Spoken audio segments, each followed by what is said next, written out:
Hello and welcome to PBE Set 6 tournament, game number 3. Today that the IE, very good flexible item because you can go those AD with the Jin or the Urgot, but then you can go the IE Jeweled Gauntlet on something like a Jinx. And so first augment here, Socialite, Assassin, and Celestial Blessing. I'm guessing he goes Socialite, but what do you think?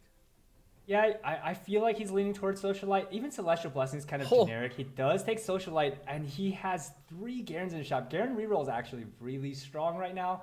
I'm surprised he keeps the Camille there. He doesn't want to go for the other Garen, but he knows he's going to get gold. He already has 3 item components, 1 from starting, 2 from drop. So he knows that he's going to be getting gold. He knows he'll be able to buy that Garen. So he's not sweating right now. I was kind of hoping he'd take Cutthroat there. I guess without like any kind of Twitch or talent in his opening shops, he didn't go for it. But Cutthroat is actually just a really interesting augment to play around. It's definitely not like something we've seen very often in this tournament, but it's quite strong and be able to delay your enemy spellcasts by a good amount every single auto what attack. is this? Oh my god, he's What is 8 this? Garens you can and 2 Cassidans. you can see the look on his face where he's just like, okay, I guess there's the big smile. He has 8 Garens at 2-1. And you mentioned it, Garen is the champion, I think, of all the comps right now that aren't really working on like the reroll side. A Garen reroll can do a lot of damage. He's got so much power, and his damage is based off his missing health. Since he stays pretty healthy, he can outload a lot of damage. But I will say his items aren't really the best for this particular build. But again, when you have 8 Garens at 2-1, I don't think you're complaining. Not at all. He kind of wants to like roll protectors. Really wants Warmogs. It just scales so well with the health. The good thing is that early on you don't need that. Like early on, Warmogs obviously is still best in slot, but you don't really need it. You can actually just go for more damage. And that Garen, if he gets the Graves in, he has Academy. Really scales well with some sort of damage items. Giant Slayer, i.e., you kind of want to go for 2 defensive items, 1 offensive. Then your Garen becomes sort of like this self-sustaining, tanky, also carry, and is really strong in scale into the late game. As we hop over to Chitu here, Slam the Giant Slayer. We know that's a really popular item right now because lots of health scaling in this game right now. Lots of units that push themselves over the threshold, especially with Chemtechs who also run Bruiser, granting the rest of their team health. Giant Slayer just gets so much value, and so G2 feels no remorse slamming it here early and just playing for that 20% damage bonus until stage 3. Yeah, for sure. We'll have to keep an eye on see if Dasik ever hits that Garen 3 or when that happens. But as you mentioned, this is the power of early scrap. He's got that early Ezreal, one of the champions that I think does really good in stage 2, has that Giant Slayer that even now, even if you don't hit that threshold, it's still an extra 20% damage. And then, yeah, running the 3 Yordle here, and we talked about this last game, that 3 Yordle, really good for just generating even 1 extra gold per game. Sometimes you high roll and maybe get a Vex or a Heimerdinger for 3 extra gold. But just a great way to generate some extra revenue and give yourself an economic advantage, even if you're not going to stick into that deep 6 Yordle. Yeah, for sure. And Yordles, just talk about it as a tangent for a little bit. It's just an interesting, he gets a 3 cost. Interesting reroll comp to play. It's not really like, typically for reroll comps, you kind of like stay, level 3, you like don't push levels, you really hard econ, and you kind of stack a lot of health in exchange for a really strong spike later on. But Yordles is more of like a tempo comp. So the trait gives you upgrades, and so you want to push levels. You will get the poppies and zigs by themselves by the way the trait works. It just, it's going to give you those units for free for the cost of the trait, basically. And so you kind of push levels. You want to play an upgraded board. You want to maintain health. And so it's a really different way to think about the reroll comp. But even, just playing it as like a tempo thing, it's really strong too, because you not only get upgrades, he has his Ziggs too. He's probably going to get a Poppy 2 soon. But he's also gaining econ. He got a 3 cost Vex here that he can sell later if he wants to make 20. Just overall, the very different type of reroll / econ comp. For sure. And yeah, so he's win streaking, generating extra revenue, getting that Vex early. The odds are pretty stacked. You usually get the low gold here. So moving on to the carousel, we'll have to see what everyone's interested in. There's not a Garen for Dasik to take. I expect him to go sort of more tanky items. On Chitu's side, though, he's definitely very open right now, still kind of in that scrap, which we expect him to sort of start building towards that end game, figure out what he can pivot into. Kind of last choice also, and right now only one player appears to be win streaking. Dasic actually in last, so we'll have to see if they can turn that around. Also has the Exile Augment. Exile Augment really good for giving that extra health here, especially with that many 2-star champions. Let's see what your... Oh, we'll see. Moving on to Tex. Oh, there's Dasic with the Garen 3. So we have Garen 3 at 2-5. Wow. That's definitely a high roll. And then, yeah, Tex here has the Camille, has the Ezreal. Again, a lot of people favoring the Ezreal. Does switch in that 2 Clockwork, giving his entire team 25% attack speed right now, which is feeling really good. So, yeah, at this point, I think Tex has got to be really happy with this board here with the Ginsus. Doesn't have the scrap, though, so won't get the extra proc, unfortunately. Yeah, and we see here he has Celestial Blessing as his augment, which is Omnivamp plus any overhealing grants a shield. You see the shield there on Zillion slowly building up. Really good generic augment. Tex can kind of play flexibly from here. He has a Rage Blade, which is a pretty good generic augment too. You can always lean into, you know, the Urgot. He can lean into the Yone. He can even play an AP carry if he really wanted to, and he hit a lot of tier items or something like that later on. So he's still remaining pretty flexible. Tex here, streaking really hard. He's currently in 8th place in the lobby, tied with Chitu.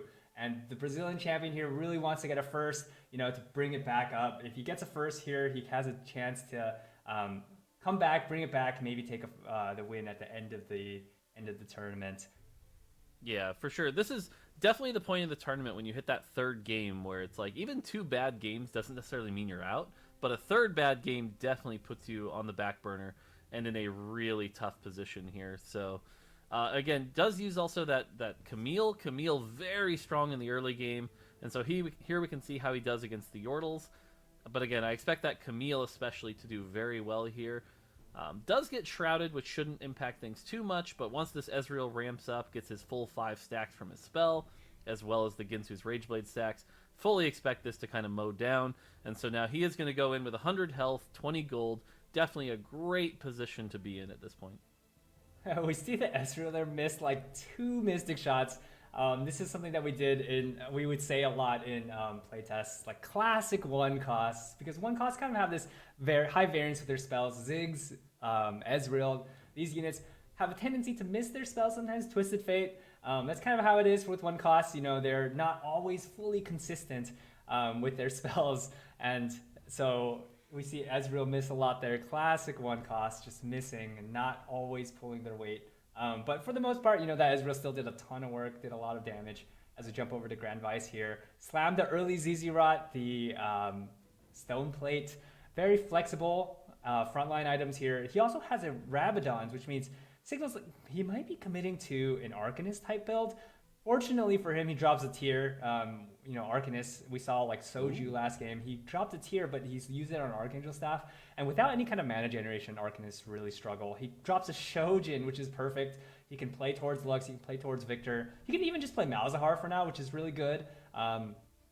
Even if he goes for like 3-star Malzahar, I'm not sure what the mutant trait variation is this game, but Malzahar can be a really, really strong end game carry as well. And so fortunately for him, he has really good itemizations. Mana generation is super, super important for Arcanists. Yeah, for sure. Malzahar can definitely unleash the damage, and you need some extra frontline to make sure the dot has time to do its work. Is only at 2 Arcanists right now. Arcanists really spike when you hit that 4 Arcanist, because that gives all the Arcanists an additional 40% ability power. The other thing to note here is Grand Vice did get item grab bag. I'm kind of doubting that he slammed the Zerat so much as he may have gotten it from the item grab bag. Ah, good point. But that gives him an extra item. And so you can see here, he's got the damage to kind of cut through. Twisted Fate also, another champion that I think kind of underestimated right now, doing a lot of damage. Got that buff recently to make him have 40 mana instead of 45. So it can definitely output. But this is what I was talking about going into this game, where it's like, these are the comps we haven't seen do particularly well, and so I'm a little worried that they're taking the risk on this unless they were to get something like that Victor in the end game, but we'll have to see how it pays off. And I have to call out here, Dasic, who got that Garen 3 early, is sitting in last place at 62 health. But moving on to Best Sato, has the Chemical Overload, and Chemical Overload was a augment that basically dominated the first 2 or 3 days of PBE. It had to get nerfed twice. At this point, though, it is still quite good. It can do a lot of extra damage. So we'll have to see, especially with the Twitch here jumping into the backline. If that Twitch dies, watch the extra damage it does here. And sure enough, here it comes. And Boom, there's the extra damage. Unfortunately, not enough to kill the Malzahar. It got really close. That might have been a subject to the it might have been related to the nerf of it happening. But having upgraded units with Chemtech make this augment really powerful, especially if you get like Bruisers. Bruisers grants everyone health now, so it's like Brawler, but even better because you get a team-wide buff. And so having that on your Chemtech units makes them really powerful. As you see his augment choices here, he gets Ascension. Pandora's item is one of a really interesting one. You can really hard force like perfect items with Pandora's items. He ends up going for the generic power boost in Celestial Blessing. But Pandora's items, what it does is for every turn, items on your item bench will cycle to a random other item. So it's really, really strong for when you really want that like tier. For example, if you're playing Arcanist and you don't have a tier item, you're like, I'm gonna let this cloak sit on my bench for a little while and see if it can turn into a tier so I can make a mana generation item. Yeah, for sure. Definitely, he took the Celestial Blessing, which I got to admit I don't agree with. The 10% Omnivamp, I think, generally so far on PB has proven to be pretty weak, especially with how high burst everything is. Now, he does have this Heimerdinger with relatively good items, has that typical IE Jeweled Gauntlet, which will allow at least the Heimerdinger to gain a decent shield. But I kind of expect, honestly, like Pandora's items might have gotten him closer to what he wants here. And now we get to see the Garen 3 in action, finally. Still has mostly 1-stars besides that, though, unfortunately. And that may be a problem here, but does have the Bramble. And Bramble Vest is a very valuable item right now. With everyone on the PBE sort of jamming that IE Jeweled Gauntlet, Bramble Vest, remember, does stop the critical damage from both spells and attacks. And so this Garen is going to be very difficult to take down, and now that he's low, this hit is going to hurt. And that looks to be a very powerful Garen on the other side there with the Bramble. So we move on to Carousel here.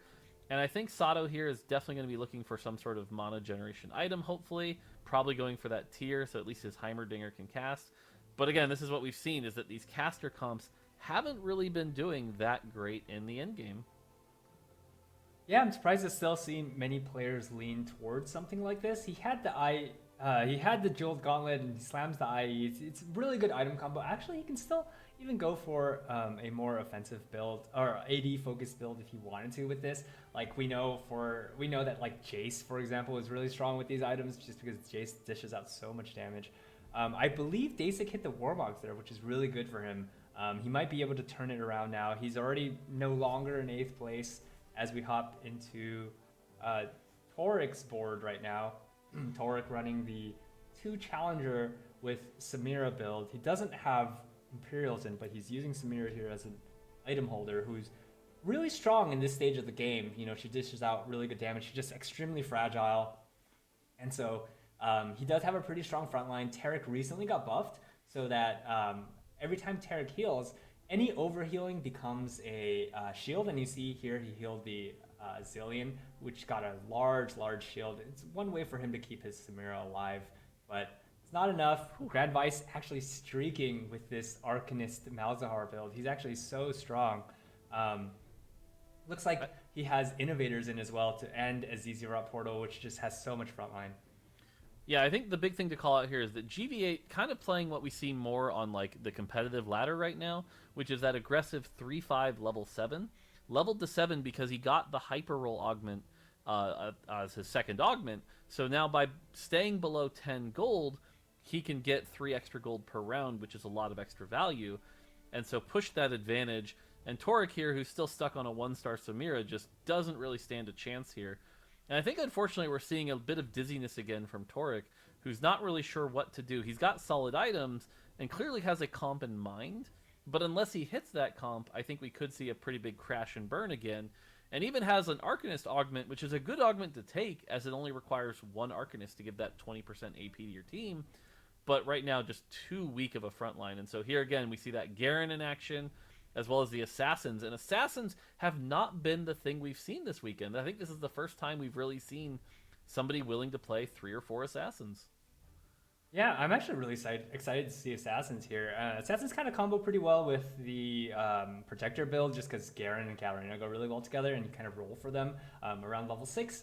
So you get the 3-star Katarina, 3-star Garen, and Katarina doesn't need blue buff necessarily because she can kind of use whatever items kind of that multiply her damage because when she's at 3-star, she gets a full mana refund every time she kills a unit. We've seen players not really like her because of her inconsistency. Sometimes she can miss. She is a 2-cost unit, so sometimes she jumps in on a unit that's like near death. It doesn't get the reset, and then she has to auto attack 4 more times. But her auto attacks with Academy are nothing to like joke about either. It's dealing a lot of damage, especially with those assassin crits, especially if you have IE. And so she's still really strong, just not as consistent as a lot of players would have liked. As we hop onto Sologasang's board right now, he's running 3 Innovator. He has Celestial Blessing and an Innovator Heart, which grants him +1 Innovator. I'm curious to see, because he hits a Seraphine here, is he going to go for 5 Innovator? He doesn't. He ends up selling the Ezreal to transition to a different carry. He does have a Yone on his board with 1 item. He's probably going to lean into this Yone. Maybe he's thinking about finding a Fiora as well for a secondary carry. He has 2 items on his board that he hasn't picked up. A little bit dizzy here. 2 Samiras on the board. Looks like he just did a really big roll down, and so he's still struggling to make this transition. Yeah, I think that was a really rough transition, unfortunately. This is a really good example of what can happen on these big level 7 roll downs when you're just looking for everything and kind of hit a piece of everything, but not a solid direction. You know, you mentioned, I think he was leaning towards that Yone Fiora direction, also tempted by this Tahm Kench a bit, and now is sitting with like 20 to 30 gold on his bench here. Sells the Tahm Kench, sells the Taric to at least get some of that econ back, but he's sitting on a 7-loss streak, 24 health, and still doesn't really have a direction. He has an early Innovator board, which has clearly fallen off at this point, and I kind of expect him to full roll down here, try to find something, grabs these last few items that he didn't grab a while ago, gets a Hurricane, sees an Urgot and 2 Mundos. I think this is going to give him that direction he's looking for. He might go into the Chemtech Urgot, but again, now he really needs to hit this 2-star Mundo or this 2-star Urgot. Can go the Hurricane build like we've seen before. And yeah, so now we see a 5 Chemtech, 2 Bruiser. And so hopefully he can hit something here. Probably going to roll down even further. And so it doesn't really hit. Is going to lock in the Hurricane. And like I said, we've seen this build do okay so far today. But now I think he's going to be looking for that Janna, that Orianna to really give that backline the assist he needs. That way he can get that Clockwork in and Urgot can get that extra damage. And now he's kind of stuck on this big Garen. And we get to see again the power of this Garen with those items as you talked about, the Warmogs, the Bramble Vest. And sure enough, with his low health, every time he casts, he's just going to one-shot something. There's that Protector Shield kicking in. Is it going to be enough? It's going to be close. Oh, the Giant Slayer? It's going to be close. Oh, he got it's such a close fight. And, you know, we see this dizziness here, and so yeah, like these are, you know, top players. These are really, really strong players, but this is a brand new set. They're still learning a lot of these comps. A lot of these players haven't played every single comp in the game. You know, it's like impossible, especially with the patch that just happened. Large patch that just happened yesterday. And so it's common. It's going to be common to see a lot of these players kind of struggling to put together a comp, especially on huge roll downs when they're under a ton of pressure and they don't have items built and a clear direction yet. It's going to be like, you know, basically what we just saw on Sologasang's board. You know, he wanted to make a board that made a lot of sense, but he kind of struggled on for one round. He ended up pulling through. He has a board that makes a lot of sense, synergizes well. He has good items on his Urgot. Giant Slayer was so good, so pivotal in that like round right there because, you know, Protectors have a ton of health. The Urgot got jumped on, but like was able to kill the assassins, really quickly, and was able to pull the fight through. As we hop over here to Soju, who's now playing a very wide comp, doesn't have a clear, you know, he's not going for any type of clear vertical yet. For his second augment, he took cybernetic. The cybernetic augment, which is basically set 3 cybers, you know, from galaxies. If you have an item on your unit, you gain a certain amount of health and AD. Very strong, good for tempo, and you know, even if you get it later in the game, if you're able to properly use your items and spread them out, they can still gain a lot of value off of this and just generally increase the damage output and the health of your board. Yeah, for sure. And Soju's got that strong Urgot. We've seen that on a couple boards now. Do want to call out that GV8 streaking at 96 health with that Malzahar board we saw earlier. We'll definitely be curious to see what that looks like. But we're going to move on to Tex right now, and Tex definitely used the Ezreal and the Scrap Innovator that we've seen do very well to reach the endgame state. Has hit level 8 at 4-5, and this is where we see a little bit more of a consistent roll down. Does hit those 2 Yones, but again, I think still really missing that direction. If he can get a Yone 2, that might be enough to switch out this Ezreal, because again, this is where Ezreal is definitely going to start falling off. Might invest in this Kai'Sa. Yep, definitely looks to be going Kai'Sa. Now, I will say these aren't great Kai'Sa items. The Ginsu's is good for sure. The IE doesn't really work without the Jeweled Gauntlet, unfortunately, because a lot of the damage of Kai'Sa is in that spell, and I really disagree with locking into these items onto this Kai'Sa. This Kai'Sa is not going to benefit from those items very well. Yeah, I think unless he goes for like a deep challenger build, going this attack speed build isn't going to be very strong. You really want Kai'Sa to cast. You want to like lean into that spell a lot. Kai'Sa does have really high attack speed, so like, you know, it's not the worst thing, but like, I think if Tex wants to play for first here, it really needs to use those items maybe on a Yone and then save some slots on Kai'Sa for more AP. So final augment here, we get a tier 3 augment. Cybernetic could be a good thing here, Scrap, but Clockwork is actually one of the ones that feels like a really good generic one. It just gives your team 35% attack speed. Might go the Cybernetic Implants, though. It gives his team 400 health and 40 attack damage if they're wearing an item. Kind of doubt he'll go the 2 Scrap, although the 2 Scrap will enhance the shield that his team gets. Does go with the Cybernetic, so again, now that Janna, the Braum, the Camille, the Kai'Sa all just gained 400 health. Does hit the Yone too, and I'm curious, will he take out the Kai'Sa to get these items onto the Yone, or will he stick with the Kai'Sa here? It's going to be an interesting choice to see. But I think Yone with these items can do a lot. It just means the Yone is a little fragile here, and so this is one of the parts about Gizmos and Gadgets that's neat, is that augment decision might come back and bite you. You know, was I supposed to take the Clockwork one? Was I supposed to take the Scrap one? Did I make the right choice? And these are the choices that I think will separate the high skill players from the low skill players. On the other side, we see Sato again with that Scion build with the IE Jeweled Gauntlet, kind of missing a third item, but when he crushes, expect teams to disappear. And so, boom, you can see that damage on the Janna just really high, but misses the Yone, misses the Kai'Sa, and sure enough, that's going to result in a win for Tex. Yeah, unfortunately, Sato here, best Sato JP, isn't running any healing on the Scion. You know, the core of this build is having that insane amount of damage, burst damage, but also having a healing item so Scion can repeat cast and do that multiple times. It's interesting though, we saw him transition from a Heimerdinger with IEJG into this Scion with IEJG. Not something that I expected, but it's cool to see for sure as we hop on to... I gotta jump in here because I am so happy to see this. We were talking about how we might see a surprise board, something we didn't expect. This is really cool to see. We've got a big Malzahar, and he didn't go deep into Arcanist, which is fine because that means the Malzahar is going to need AP. He gives him that AP with 2 Death Caps and the Shojin to make sure he can cast, and then uses Force Scholar here. The Force Scholar generating a lot of mana for his team to make sure that the front line can stay alive. He does have the Janna and Orianna, and Janna and Orianna in particular can use that Scholar really well to just get a lot of CC, buying you so much time for these Malzahar dots to proc. And obviously I'm a little biased here. Malzahar's my boy. So seeing this build be at this good a state at 96 health at 5-1 feels really good. Mort right now is thinking about after this tournament, he's going to go and spam some Malzahar on PBE. It's cool to see for sure, and I want to see like what he ends up transitioning into later on. I'm not sure if he's going to go for the Malzahar 3. He only has 5 of them, and he does have the Hyper Augment, so like, you know, he's rolling every round basically and gaining that 3 extra gold. Thinking maybe he's going to go into like a Victor build. But right now you can see that, like, you know, before it gets to the late game, Malzahar is just so strong because he does have sort of smart targeting. If he casts again and a unit is already affected by his dot, he will cast on a new unit instead. And so he has multiple chances to like spread that dot every time it kills a unit. We hop on with Dasik here. He's still playing the Katarina. Looks like he's still slow rolling at 6. He's really close to Echo 3. Echo 3 is really, really good at buffing the team's attack speed. It actually grants so much utility, gives the units so much attack speed, and is really, really synergistic with the high damage output of these assassins who just kind of want to rush people down. The Katarina build is pretty interesting. There's a lot of healing.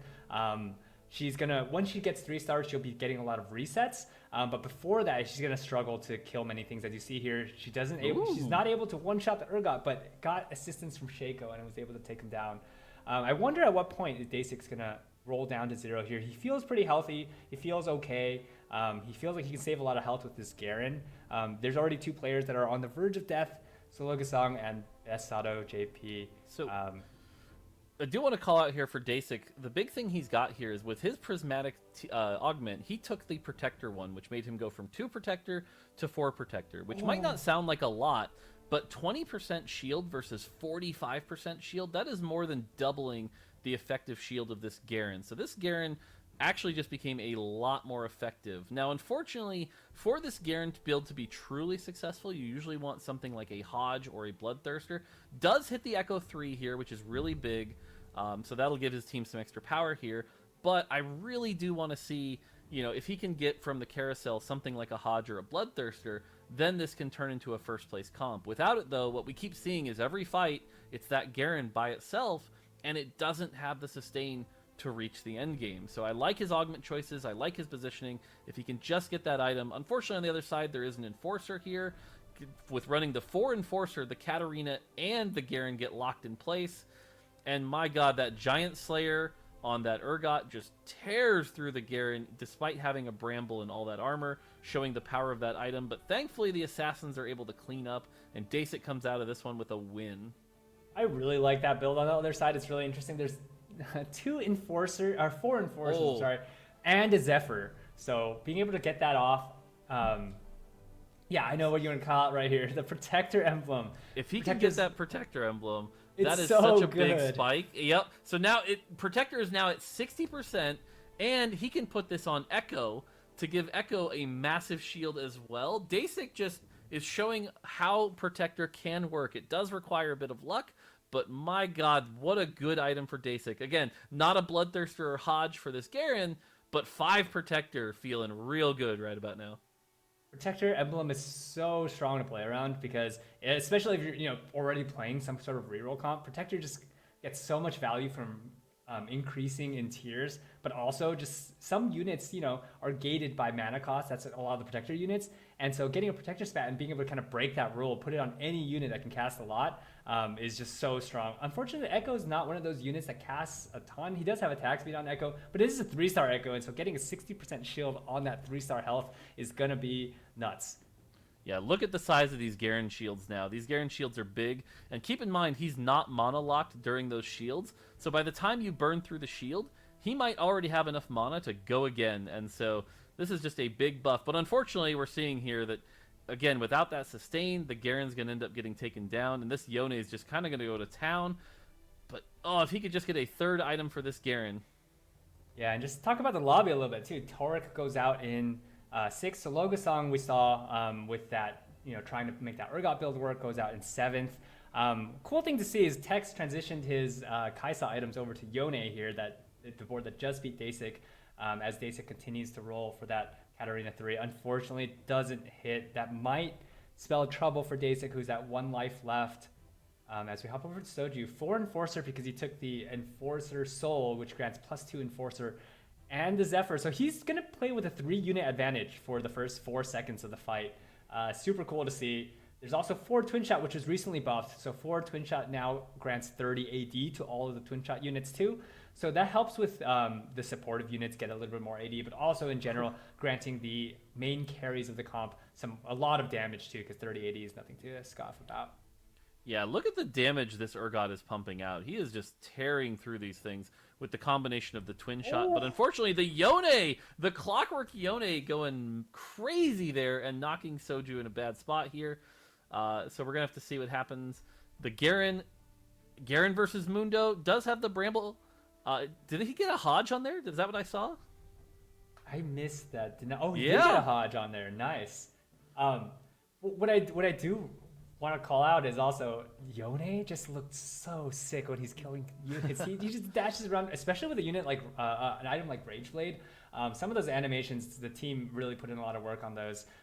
Looks so cool when he's attacking fast, especially with his clone.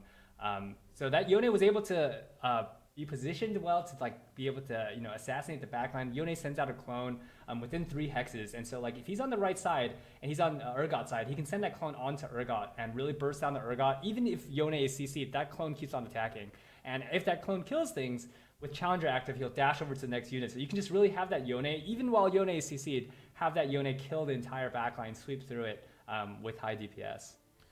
Yeah, this is going to come down to this fight. We see GV8 and Tex, who definitely got that early lobby advantage. They're feeling pretty good about their position in the top 2. But we have Dasik at 7 health, Soju at 6 health, Sato at 3 health.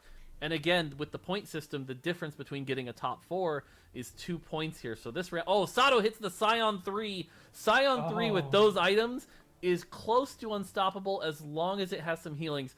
So here we see Soju versus Dasik. Now, last time... we saw the enforcement hold people in place, but the assassins can't quite kill the Urgot. It's going to come down to Garen versus Urgot, but that Giant Slayer is going to make this a very difficult problem. Let's see if he can tear through. It is down to just the Garen. That Garen has that protector shield, though. This is the power of a Garen. It's fully unloaded, and that's going to be it. Soju takes down Dasik, and on the other side, Satu with the Scion 3 takes the win, and that is going to be the top 4. So Dasik, despite hitting that Garen at 2-5, ends up in 5th place, and here we are with our top 4. Yeah, I think Dasik ended up bleeding out a little bit too much early on. Wasn't able to hit that Katarina 3 on his big roll down, and so ended up taking a 5th there, while best Sato JP hit that Scion 3, which is a really, really solid win condition. I'm curious to see if he's able to come out on top here as we watch Tex with 3-item Fiora, 3-item Yone. This was the board that had the 3-item Kaisa earlier, and we talked about how the itemization wasn't great. Transitioned over and was able to hit both of these 4-cost carries. Really, really strong items on both of them. Fiora's really flexible on items. She's a really strong unit that, oh my god, look at this damage. Fiora can use both AP items and AD items, kind of like a hybrid build. If you've played set 5 Dawn of Heroes, Lucian is also really good with those kinds of items because she has AP scaling on her true damage and also AD scaling on her ult. And so she can use both of those items, and you see here with that Deathblade rune, and she pumped out a ton of damage last fight. All right, so in this position, it's interesting because I think we talked about how Tex and GV8 were the strong 2 here, and I think GV8 has been kind of bleeding out here. So I think GV8 right now looking for a 3rd. Not going to be happy with this. It is going to come down to, can anyone stop that Scion 3? And from what I've seen so far, the answer is no. You have a champion that can't be CC'd, critting for massive amounts of damage and healing. And let's just watch the power of the Scion 3. Goodbye. Back to full health. How do you stop the unstoppable Colossus that is Scion 3? And so that is going to leave GV8 and Tex fighting for that last spot. And unfortunately for GV8, I think we're seeing that the Fiora-Yone combo is just too much to deal with. Oh, no, Tex actually lost there. So it'll just come down to who can get 2nd place here, and does the Scion 3 win every round?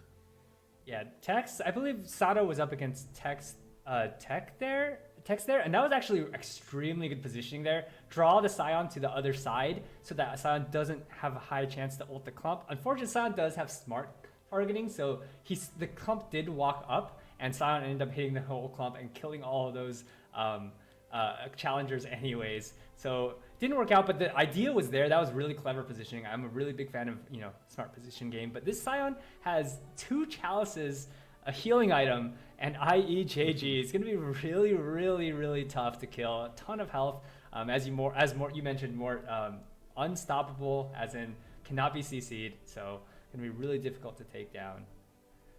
Yeah, it's interesting he took the assassin emblem. It does give him 2 assassin on the Swain now, so the Swain will be able to spell crit here. And let's watch just again this Scion power. Here comes the cast, and there goes the enemy team. That is the power of a 3-star 4-cost. And so again, now it comes down to, can Tex and GV8, which one of the 2 can beat each other, and can either of them win? And so here's Tex versus what looks to be GV8's Ghost. Yeah. Man. Looks like the Kaisa... Oh, they both lost. So here we are again. I think this is the round that could end it. We could see a double kill here. But again, it's all going to come down to positioning and a little bit of matchup. Who hasn't faced Sato in a while? Because again, from what I've seen, this Scion does not lose. Maybe you get a lucky Zephyr, can buy some time, but in the end, he just generates enough mana to cast, go back to full, and do it all again. So we'll have to see here. Yeah, really curious to see if someone pulls out some really strong mechanical positioning here that is able to, save themselves just a little bit of health. They're both at 6, so to see how they can. Ooh, avoids the Zephyr. Ooh, avoids the Zephyr. See, that's very smart positioning there. Let's watch this fight play out. But also, while it's playing out, I just also want to talk about how we did lower the. Look at these autos. These autos are hitting for 1100. This Scion, so Colossi have 2 units worth of stats, and so this Colossi has a lot of AD, able to 3-shot that Yone just with auto, 600 damage crit. Oh, and GV8 ends up winning his fight, so it comes down to Best Sato and GV8. But also just want to mention that, in the last patch, we did lower the power of 3-star 4 costs a little bit. We noticed that they're a lot more common, especially with augments in the game. There's Mercenary back in the game, sort of like Fortune from set 4, and so we lowered the power of them a lot. It won't be an auto win in the way that a lot of players view them currently, so that'll change a little bit. We might have to go a little bit further, something for more to discuss later on. So I do want to mention that this Scion, like I said, pretty strong. Like I said, looking pretty close to an auto win, but there is one champion that I do feel has a pretty good chance to take it, and GV8 is running that champion. This Kai'Sa, if she can generate enough attack speed, dodge the Scion hits, and get down to the team, once she gets her 3rd or 4th ultimate, it might just one-shot this Scion. Because the way Kai'Sa works is she spreads out a ton of damage across the entire team. And so if there's only one thing left, that damage is just a ton of damage on one champion. And so we could see it. It's all going to come down to, can this Kai'Sa live? Can this Kai'Sa avoid the first Scion ult? So really focus on that Kai'Sa. See what happens here. Kai'Sa so far looking good. Got to really focus on this Kai'Sa. Kai'Sa's in a good spot. Here comes the second Kai'Sa ult. Scion's starting to get low. All right, it's going to come down to these dodges. There's the 3rd. Oh, there it is. There it is. Kai'Sa Kai'Sa takes it. Wow, and you called it, Mort. He was able to pull that off because, Kai'Sa spreads out her damage, but if there's only one unit left, she unleashes everything. And this is the end of game 3.